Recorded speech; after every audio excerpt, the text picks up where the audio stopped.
Majina yangu naitwa Heri Banjatuyaga. Namshukuru Mungu kwa mimi kuwa hapa Tanzania. Na hapa Tanzania nimefika tarehe 8, na ujumbe ambao nimeleta Tanzania ni kwamba kanisa ni wajiandae kwa ajili ya unyakuo. Tanzania itubu, tuandae njia, mfalme wetu anatuhitaji katika ufalme wa Mungu, tukiwa tumevaa vazi la haki na utakatifu.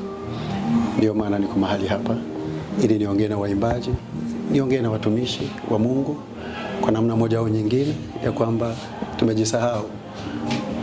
Hatujui siku wala saa, lakini dalili za kuja kwake Bwana wetu Yesu Kristo ziko tayari. Kwa hiyo kanisa lijiandae kwa ajili ya unyakuo.